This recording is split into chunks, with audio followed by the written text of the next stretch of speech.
So with the first movie, as much as I thought it was convoluted, we had the Flash, and we could follow the flashes. We could follow him jump from one universe to the other. So the story was anchored, and we knew that that was a Flash story. We knew that the antagonist, the primary antagonist, was this wave that was consuming all these other planets.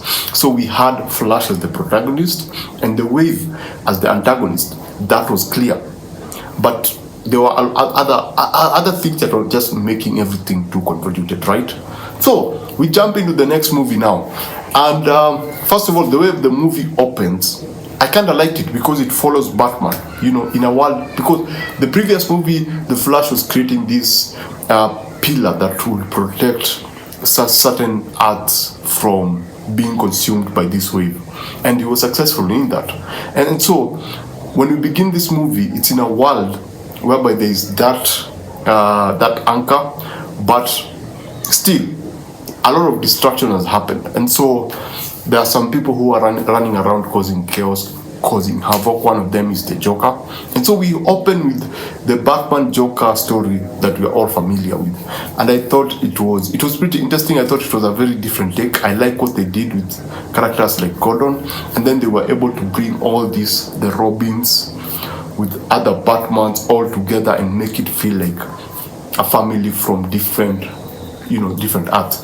I thought that opening was good. Now, after that, that's where things now got complicated. You know why? Because there's a character called the Watcher. I think he was introduced in the previous film. And now we move to him, the guy who's watching when everything is being destroyed and he cannot do anything because all he does is just observe. Sounds familiar, right? If you watch What If, you know what I'm talking about. So his work is to observe. And so his story begins with Korra, because he picks Korra after the planet has been destroyed. She's just floating like any other rock in the universe. And so the Watcher picks her up. And then I don't know why they did this, and it doesn't make sense to me as a filmmaker. So you have the Watcher and Korra, they have their own thing going. And then they lay on top they juxtaposition another story, which is Charles, another interesting character in this particular movie. There's a character called Charles who can actually control people's mind. And so they take him and then now tell his story with another character, Dr. Fate. So you have Dr. Fate and Charles, and you have Korra and the Watcher, and all the stories are on top of each other. So at 1 minute you're with the Watcher, then you jump into Charles, and then Charles gives you a flashback. And during that flashback somewhere, you cut. So the flashback doesn't really end. It's cut abruptly, then you jump back to the Watcher and Korra. Then they have a little conversation, and then you jump back to Charles. Not the flashback, you jump back to Charles. Then Charles again takes us to another flashback. Then you stay in the flashback. But just as things are starting to get interesting, it's cut. Then we jump back to the Watcher and Korra. Then they're having a little bit of conversation. Then now we jump back. Now we discover who he's talking to, because he's talking to Dr. Fate. And Dr. Fate is all, he has his own issues. So we linger there for a bit, then we are given another flashback as Charles grows throughout ages and becomes a Nazi and stuff. And there is, what is his name? Aquaman involved with this flashback. And then just as things are getting interesting, we are thrown back to Korra and the Watcher. So I'm like, who was editing this? I mean, why would you edit something like this? It's everywhere. You're jumping from this particular character to this other character to a flashback that now cuts to this other character, the Watcher and Korra again. And so I felt that bit was a bit convoluted. And now guess what? So you thought you dealt with the wave in the first movie, right? Nothing. The waves comes back. And it doesn't only come back as one. It's a couple of waves. So the wave hits, and then it hits again. And then it hits again. And so these people, the Justice League, have to keep the pillars, going throughout these waves. Now, up to this point, I'm like, okay, we are still fighting this wave that we don't understand, right? How can things get worse from this? So at one point in the middle of the film, one wave is too bright. Even I think Batman goes like, the wave is too bright. And so when the wave hits, suddenly after it has passed, his shadow comes to life. Yeah. So you have all these shadows, all these things that now start creeping in from the shadows. They are like creatures, dark, shadowy creatures, and they are there to attack them. Do you understand what they want? No. I think the objective is just attack them. And so as we are introduced to that concept of these shadows attacking the Justice League, we are thrown back to Charles. And Charles meets the Watcher. And then the Watcher gives Charles a bit of his power, because Charles, again, is a very manipulative person. His ability is to actually tap into person's mind and manipulate them and make them do something that they're not supposed to do. And he is an evil character. Already we've established that he's a bad character. And this Watcher chooses to trust him. Even there was a scene that Charles was telling him, I cannot help everyone. I need you to give me some of your power in order for me to help them. And as a viewer, you're looking at him and you're like, God damn, he's lying.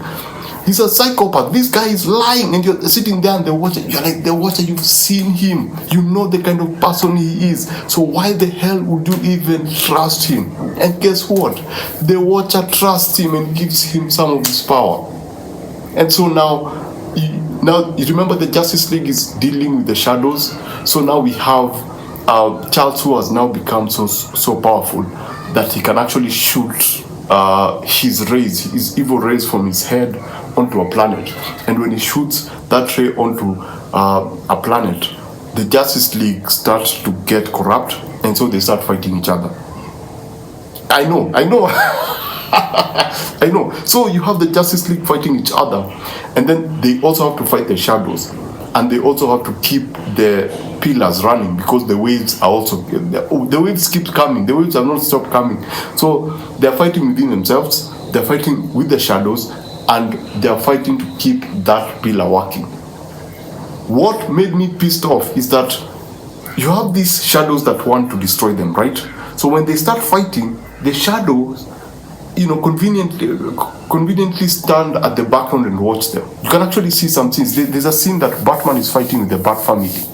Robin, all the Bat family that you're familiar with, they're all fighting.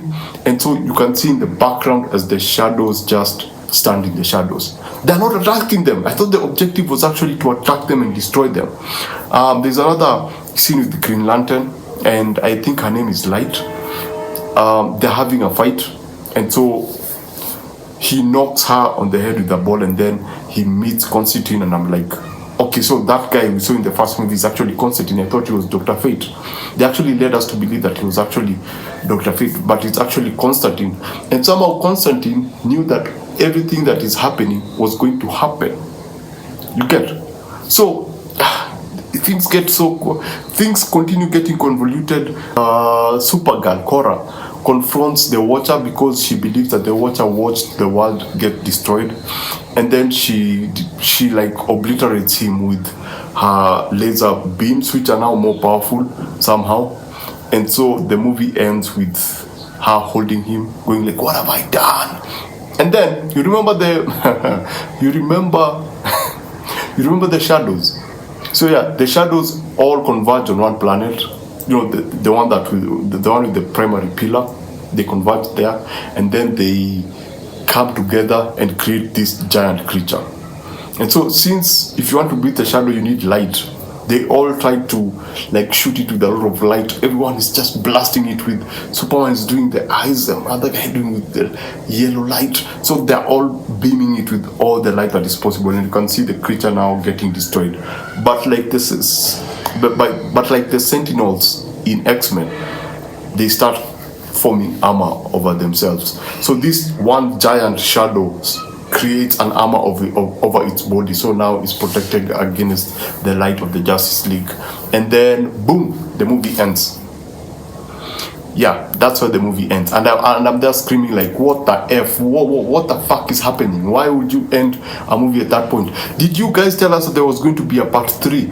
I mean, what kind of relationship is this whereby you're just dragging us? Because I expected the movie to end. Even through all these events, I expected the movie to end at that particular point. I expected the movie to actually give us an idea of what the wave is, because I still don't understand what the wave is. I expected the movie to explain what the shadows are, because now you have this shadow which have come together and created a dark a dark giant creature who has, who is armored. And then now we have Constantine in the game, and then we have Charles again, Charles who we abandoned at some point, and we focused on Korra and the Watcher, and everything just felt mangled up. I'm more confused than I was by the end of the previous movie, because at the end of the previous movie they brought the heroes together and they were trying to solve this problem of the wave, but now the heroes are together and they're trying to fight a giant black thing, armored thing, but the waves are still coming. And then the Watcher has been taken out, and then Korra is just standing. So what happens to Charles? Why did, I don't know. I'm just confused. If I was to give this out of 5, I would give this 2 out of 5. I thought Charles' story was interesting. I wish they would have followed him as an antagonist and maybe make him an anti-hero.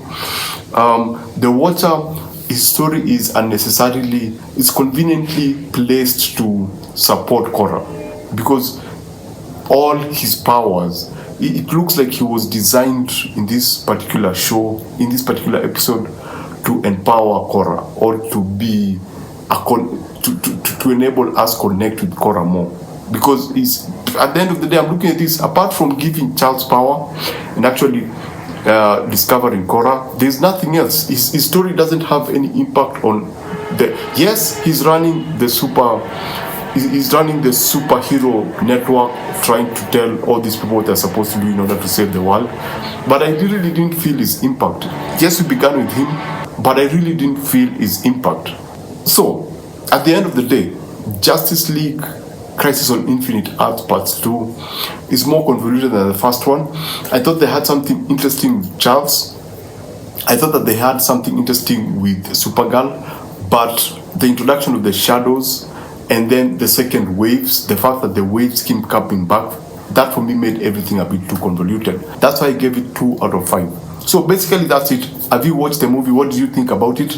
Was it as convoluted as I thought it was? Did you enjoy it? Did you not enjoy it? Please let me know, and I shall see you on the next one. Remember to always also to enjoy and enjoy what you watch. Please subscribe. I'm on a journey to 100k. I would want you to be here. See if we are going to be in the same space. See if we're going to be the same people. You will have a beard. Basically that's it. Remember to always also to enjoy and enjoy what you watch, and I shall see you on the next one.